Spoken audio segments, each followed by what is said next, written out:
어제 주일 말씀 앞에 25절까지의 말씀은 16절 보죠. 25절까지죠.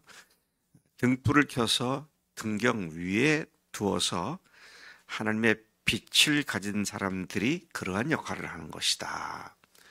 또 예수님의 가족들이 총출동해서 예수님을 찾아왔을 때 하나님의 말씀대로 듣고 행하는 자들이 내 가족이다.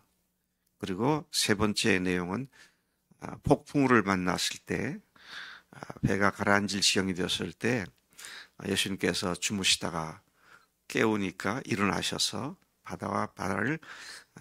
바람을 꾸짖으셔서 잠잠케 한 사건이 어제 본문 말씀이었죠. 그 사건을 본 제자들이 배 위에서 놀라가지고 그가 누구이기에, 이 사람이 누구이기에 바람과 바다가 순종하는가. 그 말을 묵상해 보면 제자들은 아직 예수님이 하나님인 것을 모르고 있었다. 사실을 암시해 주고 있는 말씀이죠. 오늘 말씀은 귀신 들린 사람을 거라사 지방에 가서 고쳐주신 이야기입니다.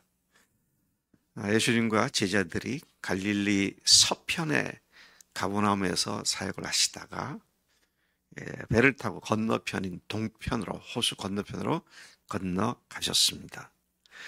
그 땅 이름이 거라사인의 땅이다. 그렇게 기록하고 있죠. 배에서 내리셨을 때 그 도시 사람 중에서 귀신 들린 한 사람이 예수님과 마주치게 됩니다. 그는 오랫동안 옷을 입지 않고 집이 아니라 무덤 사이에 거하면서 또 그 상태가 너무 심각했기 때문에 그가 한번 발작을 하게 되면 양손과 발을 쇠사슬에 묶고 고랑에다가 발을 묶고 그래도 그가 그것을 끊고 돌아다니는 그런 심각한 상태에 있었던 것을 보게 되죠. 그가 귀신에게 몰려서 광야에 나갔더라. 그런 말씀도 우리가 보게 되죠. 그런 그가 예수님을 만나게 되자 부르짖습니다. 그러고 앞에 와서 엎드립니다. 참 그가 예수님을 부르는 걸 보면 놀랍죠. 지극히 높으신 하나님의 아들 예수여. 조금 전에 제자들도 아직 예수님이 누군지를 모르고 이 사람이 도대체 누구냐라고 물었었는데 귀신은 귀신같이 알아보잖아요. 그래가지고 뭐라 그럽니까? 지극히 높으신 하나님의 아들 예수여. 아주 정확하게 예수님을 알아보고 그렇게 부르죠. 자, 여기서 그가 하는 얘기가 뭡니까? 나와 당신이 무슨 상관이 있나이까? 히브리인의 관용어로서 나와 당신이 무슨 상관이 있나이까? 라는 건 흔히 썼던 표현이었는데 관용어로서 그 의미가 뭐냐 하면 나를 내버려 두고 당신 일에나 신경 쓰라. 그런 뜻이었습니다. 나를 괴롭게 하지 마세요. 당신이 할 일은 하시고 나는 내버려두세요. 이런 이야기를 한 것이죠. 그의 이러한 반응은 예수님께서 이미 더러운 귀신에게 그 사람에게서 나오라고 명령하셨기 때문이었다. 성경 본문이 그렇게 말하고 있습니다. 제가 묵상해 봤어요. 언제 예수님께서 이 귀신에게 나오라고 명하셨을까? 몇 가지 가능성이 있더라고요. 배에서 내려서 딱 봤을 때 그러셨을까? 아니면 배를 타고 건너가기 전에 그 사람을 알고 목적을 두고 그때부터 그렇게 하셨을까? 이런 크게 이제 두 가지로 좁혀 봤는데 거라산 지방에 가서 하신 일이 이거 하나 달랑 요거 하나만 하시고 다시 돌아오십니다. 그렇다면 아마 호수 건너편에 있을 때 이미 그 사람을 아셨고 그에게 그 사람 속에 있는 귀신들에게 명령하시지 않았을까? 그게 더 가능성이 커 보입니다. 자, 그렇다면 우리 주님은 어떻습니까? 시공간을 초월해서 모든 것을 다 아시는 분이시고 또 어려운 사람들 어디서나 돕기를 원하시는 그런 분인 것을 다시 한번 확인하게 되는 것이죠. 아까 말씀드린 것처럼 이 귀신 들린 귀신이 예수님을 정확하게 고백을 했습니다. 지극히 높으신 하나님의 아들 예수여. 그래서 어디서 많이 들어본 표현 아닙니까? 지극히 높으신 이의 아들이라 일컬음을 받을 것이다. 그건 누가 얘기한 거예요? 천사장이 예수님이 탄생할 걸 예고할 때 한 얘기입니다. 주는 그리스도시요 살아계신 하나님의 아들이십니다. 이건 누가 한 얘기입니까? 베드로가 한 얘기예요. 근데 귀신이 베드로나 천사장이나 똑같은 말을 하더라고, 예수님께 대해서. 그런데 이제 문제가 뭡니까? 이래서 이 귀신이 구원받습니까? 그 다음에 뭐라고 합니까? 아까도 얘기한 것처럼 나는 내버려두고 당신 일을 하세요. 상관하지 마세요. 당신과 관계 맺지 않겠습니다. 이런 얘기를 하는 것이죠. 야고보서에도 보면 네가 하나님의 한 분이신 것을 믿느냐? 잘하는도다. 귀신들도 믿고 떤다. 그러니까 우리들의 믿음은요, 주님의 구원을 받고 주님을 모시고 살아가는 믿음은 최소한 귀신들보다 나아야 돼요. 근데 그보다 나은 것이 뭐냐? 주님과 영원한 사랑의 관계를 맺고 누리며 사는 겁니다. 주님을 모셨잖아요. 아멘. 그러고는 그 주님과의 사랑 관계를 누리며 살아야 돼요. 구원받아서도 귀신 같은 믿음 가진 사람 너무 많은 것 같아. 정말 주님을 사랑하고 주님 때문에 울고 웃고 주님의 말씀을 읽다가 감동이 되어서 그냥 목이 메고. 제가 창세기를 얼마 전에 딱 읽었는데 읽다가 요셉이 자기 형들을 만났을 때 억제하지 못하고 밖에 나가서 자기 방에 가서 울고 들어왔다. 근데 그 말씀을 읽는데 눈이 핑 돌더라고요, 저도. 얼마나 서럽고 고통스러운 세월이었을까. 그런데 그것을 표현하지 않고 억제하고 가서 울며 다시 돌아와서 아무 일이 없었듯이 그들도 선대해주는 그 모습을 보면서 정말 주님 사랑하는 사람이었구나. 정말 주님을 사랑하기에 사랑이 넘치는 사람이었구나. 지식은 충분치 않습니다. 지식의 부정적인 면은 뭐예요? 지식을 많이 갖고 있는 사람들의 그 아주 핵심, 근본적인 문제가 뭡니까? 교만해지는 겁니다. 지식은 사람으로 교만케 한다 그랬어요. 나 다 알아. 제가 이게 복음을 전하면서 세미나를 하다가 참 마음속에 안타까운 게 예수님께서 죽으시고 부활하셨습니다. 부활은 이런 의미입니다. 나 다 알아. 근데 부활하신 주님과 살아있는 교제를 하지 못한 상태에서 귀신 같은 상태에 있으면서 지식은 자기가 다 된 것처럼 착각하게 만드는 이런 것들을 보면서 참 지식이 좋은 것이긴 하지만 역작용이 크구나. 그런 생각을 하게 되죠. 그래서 여러분, 아는 것과 주님과의 사랑 관계를 맺고 누리며 사는 것은 전혀 별개의 문제다. 이 사실을 분명히 알아야겠다는 것입니다.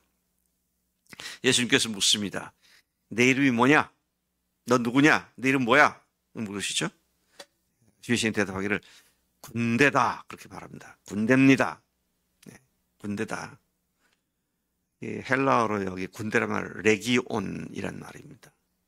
레기온. 아마 이 단어로부터 군대 기본 단위, 군대, 소대, 중대, 대대, 연대가 레지먼트입니다. 레지먼트. 레기온.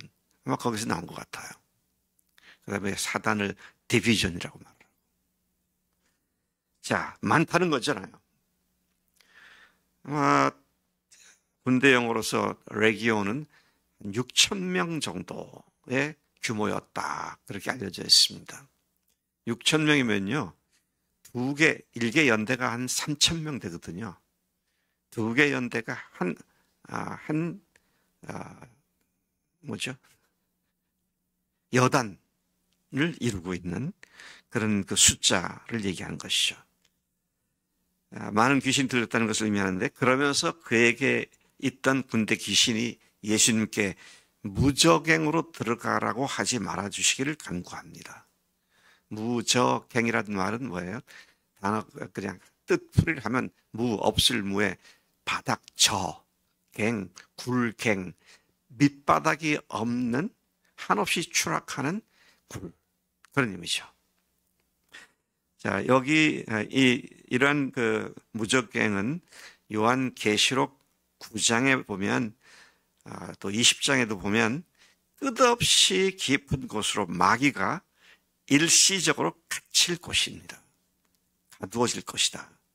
마태복음 25장 41절에 보면 마귀와 우리 성경 번역이 참 너무 좋은 말을 써가지고 좀 어울리지 않는데, 마귀와 그 사자들, 근데 사자들이 아니라 그 쫄개들, 마귀와 그 쫄개들, 귀신들을 얘기합니다. 위에 준비된 영영한 불, 그렇게도 표현하고 있죠. 근데 마침 그 산에서 많은 돼지떼가 먹고 있는 것을 본 귀신들이 자기들이 돼지떼로 들어가기를 원한다. 허락해 주세요. 그러니까 예수님께 그렇게 해라 허락하셨죠. 그러자 이제 2,000마리에 달하는 돼지떼들이 귀신이 들어가고 산 비탈 벼랑 끝으로 내리 달려가지고 호수에 빠져 몰살을 당하게 되는 일이 발생했죠. 자, 기가 막힌 얘기입니다. 돼지 2,000마리면은 요즘 식구 한 사람은 얼마인가요? 그냥 뭐 20만 원, 한 마리 20만 원만 하더라도 얼마예요? 4억인가요? 40억인가요? 4억이군요, 4억. 네. 4억 원어치의 재산이 한순간에 날아갔습니다. 그러니 돼지떼를 치던 사람들이 놀래가지고 도망쳐서 성내로 들어가서 그 일들을 알리게 되죠. 근데 사람들이 그 소리를 듣고 몰려 나옵니다. 와 보니까 귀신 들렸던 그 귀신 들렸던 사람은 그 동네에 유명 인사였던 것 같아요. 제가 말한 유명이라는 뭐 높은 지위나 돈이 그런 거 아니고요. 험한 귀신에 들려 고생하는 일에 모든 사람이 다 알고 있었던 사람 같아요.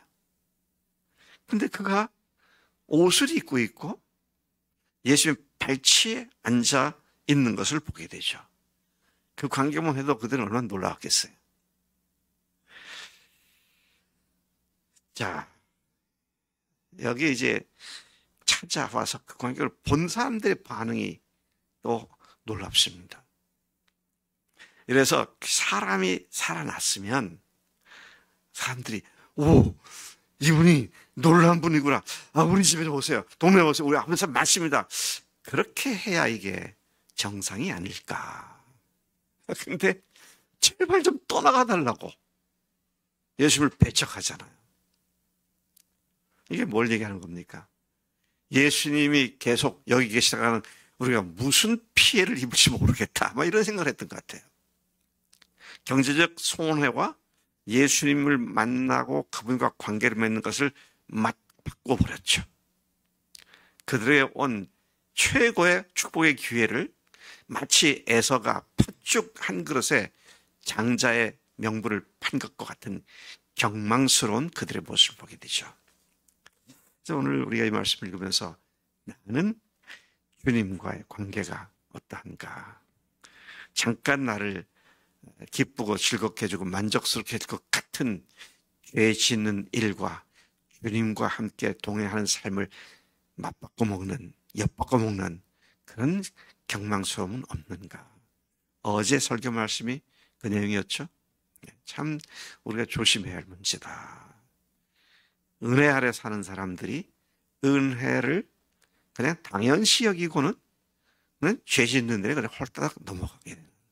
이런 것이 돼서는 안 되겠다.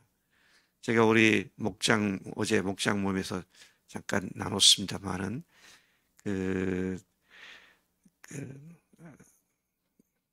갑자기 생각이 안 나. 제가 뭘 나눴죠? 이제 임주사님. 네? 아니, 성경 말씀 나눴을 때. 금요일 말씀이었는데. 아, 이게 참.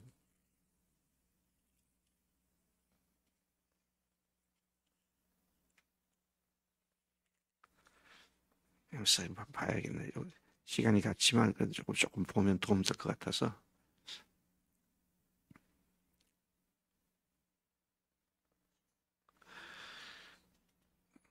네. 우리가 예수님을 믿는 자들로서 이미 우리가 패배하는 것에 익숙해 가지고요. 패배를 당연시 여기지 않는가. 그래서 우리가 죄의 무기로 두지 않고 의의 무기로 들어야 한다. 그러면 아멘 하는데 실제로 삶에서는 육신에게 지는 것이 당연하기 때문에 어차피 우리가 질 수밖에 없어요. 이렇게 말을 하고 말지 않는가. 자기를 갖다 그렇게 암시를 걸어가지고 나는 질 수밖에 없는 사람이다. 그렇게 하잖아요. 그러면 의문이 생깁니다. 주님은 질 수밖에 없는 걸 뻔히 알면서 의의 병기로 들으라 그러셨는가? 얄궂은 분이잖아요.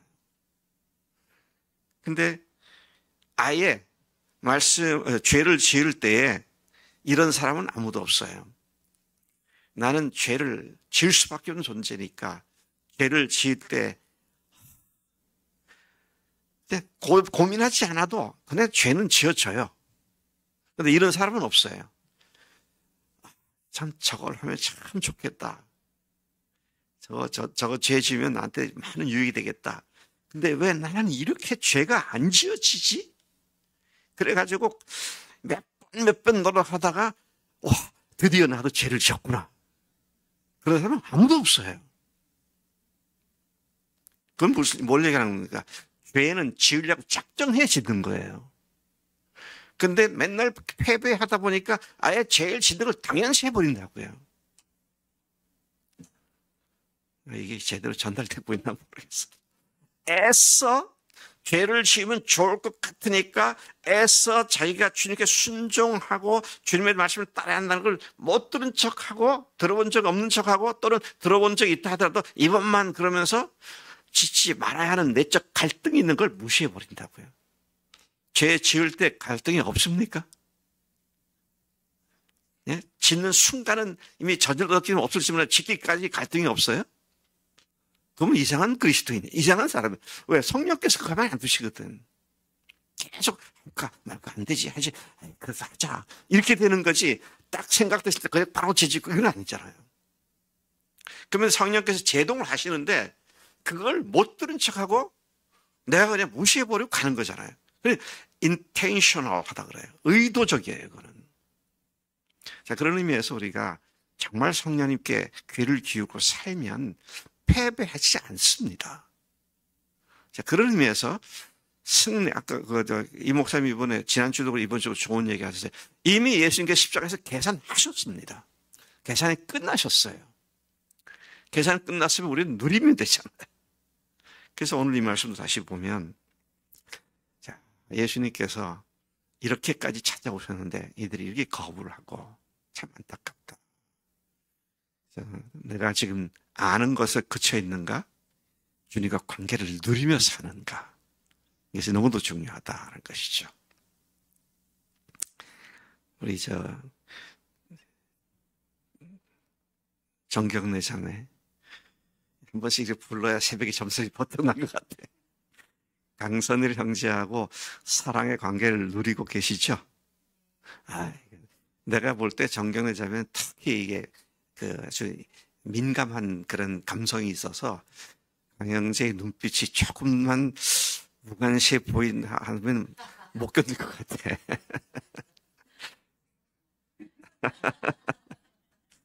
네. 주님과 우리가 그렇게 사랑의 관계에 민감해져서 주님께 순종할 때에 마귀란 놈이, 더러운 귀신이 우리를 감히 어떻게 하지 못할 줄로 믿습니다. 아버지 하나님 감사합니다. 이 아침 거라사 지방에 있는 귀신 들린 사람을 주님께서 이미 그 더러운 영들에게 떠나가라고 명령하셨고, 또 그 현장에 가서 실제로 떠나가는 일을 도와주셔서 마귀들이, 귀신들이 그 사람에게서 벗어나고 떠나가고 그가 깨끗함을 입은 사건을 오늘 우리에게 교훈으로 주신 것 감사합니다. 주님께서 우리 안에 계시는데, 우리가 주님께서 말씀하실 때에, 성령께서 우리에게 말씀하실 때에 무시하고 멸시하고 내 생각대로 사는 그런 일이 없도록 늘 민감하게 주님과의 사랑관계 속에 더욱 깊이 들어가도록 우리를 인도하신 줄로 믿습니다. 오늘이 그런 날이 되게 하시고 내일이 그런 날이 되도록 축복하실 줄로 믿습니다. 감사하고 예수님의 이름으로 기도를 쌉나이다. 아멘. 아멘.